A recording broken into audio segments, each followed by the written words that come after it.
വിനയൻ, സംവിധായകൻ വിനയൻ നമ്മളോടൊപ്പം ടെലിഫോൺ ലൈനിൽ ചേരുന്നുണ്ട്. ശ്രീ വിനയൻ, രഞ്ജിത്ത് രാജിവെച്ചിരിക്കുന്നു, അറിഞ്ഞല്ലോ താങ്കളുടെ പ്രതികരണം? അറിഞ്ഞു, ഞാനിപ്പോ മീഡിയ ആയിക്കൂടെ അറിഞ്ഞു. അതൊരു അനിവാര്യതയായിരുന്നു രഞ്ജിത്തിന്റെ രാജി എന്ന് എനിക്ക് തോന്നുന്നു. നമ്മളൊരു വലിയ പൊസിഷനിലൊക്കെ ഇരിക്കുമ്പോൾ ഇതുപോലുള്ള എല്ലാ ആരോപണങ്ങൾ വരുമ്പോൾ ആ പൊസിഷനിൽ നിന്ന് മാറി എന്ന് അന്വേഷിക്കുക എന്നുള്ളതാണ് അതിന്റെ ഒരു ഏറ്റവും അഭികാമ്യമായ അവസ്ഥ.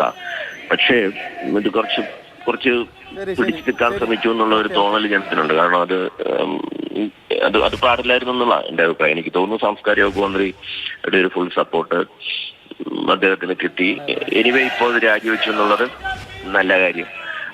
അതാണ് ഒരു വലിയ പൊസിഷനിലൊക്കെ ഇരിക്കുന്ന ലീഡേഴ്സ് ചെയ്യേണ്ടതെന്നാണ് എന്റെ ഒരു അഭിപ്രായം. ഇത് എന്നെ സംബന്ധിച്ച് പറയുകയാണെങ്കിൽ അനിവാര്യമായ രാജിയായിരുന്നു. പിന്നെ എന്നെ സംബന്ധിച്ച് പറയുകയാണെങ്കിൽ ഇതല്ലല്ലോ, ഇപ്പൊ ഇതൊരു സ്ത്രീ വിഷയത്തെ സംബന്ധിച്ച് വളരെ വളരെ സീരിയസ് ആയ ഒരു വിഷയമായിട്ട് ജനങ്ങൾക്ക് തോന്നുന്ന മറ്റൊരു വിഷയമാണ്. ഇതിനു മുമ്പ് 1 വർഷത്തിന് മുമ്പ് നിങ്ങൾക്കറിയാം, ഞാൻ ഇദ്ദേഹത്തിനെതിരെ ഇദ്ദേഹത്തിന്റെ ചെയ്തികൾ അത് വളരെ സീരിയസ് ആണെന്നാണ് എന്റെ വിശ്വാസം. കാരണം ഒരു അക്കാദമി ചെയർമാന്റെ പൊസിഷനിലിരിക്കുമ്പോൾ വളരെ നിഷ്പക്ഷമായിട്ട് നടക്കേണ്ട ഒരു അവാർഡ് നിർണയത്തിൽ അദ്ദേഹം ഒരു ചിത്രത്തെ മാറ്റിവെക്കണമെന്ന് നമ്മുടെ ആരോപണമല്ല, അതിനകത്തുള്ള ജൂറി മെമ്പർമാരായ നേമം പുഷ്പരാജ് എന്ന് പറയുന്ന വ്യക്തിയും ജിൻസി എന്ന് പറയുന്ന 2 ജൂറി മെമ്പർമാരെ സ്വയം വെളിപ്പെടുത്തി വിനയന്റെ ഒരു ചിത്രത്തെ അത് മാറ്റിവെക്കണമെന്ന് ഇദ്ദേഹം പറഞ്ഞു. അത് ഞാൻ അന്ന് മുഖ്യമന്ത്രിക്കും സാംസ്കാരിക വകുപ്പ് മന്ത്രിക്കും പരാതി കൊടുത്തിരുന്നതാണ്.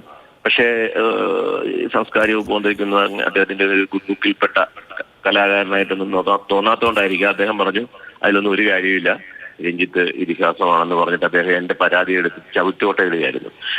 അത് ഇതിലും സീരിയസ് ആണ് എന്റെ അഭിപ്രായം. കാരണം ഒരു അക്കാദമിയുടെ ചെയ്യേണ്ട പ്രവൃത്തിയുടെ സത്യസന്ധതയാണ് അദ്ദേഹം ലംഘിച്ചത്. അതുകൊണ്ട് ഞാനിപ്പോ പറയുന്നത് എനിക്ക് തോന്നുന്നു അദ്ദേഹത്തെ ഈ സമയത്ത് അങ്ങനെ ഞാൻ കുത്തിപ്പറയുന്നൊന്നുമില്ല. പക്ഷെ ഇത് ഇപ്പൊ ചെയ്തിട്ട് ഇനി അദ്ദേഹം അതിന്റെ അന്വേഷണത്തിനൊക്കെ പോയി തിരിച്ച് എന്താ പറയാ അഗ്നിശുദ്ധി വരുത്തി വരട്ടെ. എന്ത് ശുദ്ധി വരുത്തിയാലും ഒരു സത്യമുണ്ട്, ഈ സിനിമയുടെ അവാർഡ് നിർണയത്തിൽ ഒരു ചെയർമാൻ കളങ്കം ആയിട്ട് ചില പെരുമാറ്റം നടത്തി എന്നുള്ളൊരു സാധനം ഇപ്പോഴും പുള്ളിയുടെ പേര് നിൽപ്പുണ്ട്. എനിക്ക് പറയാനുള്ളത്. ശരി, നന്ദി ശ്രീ വിനയൻ പ്രതികരിച്ചതിന്.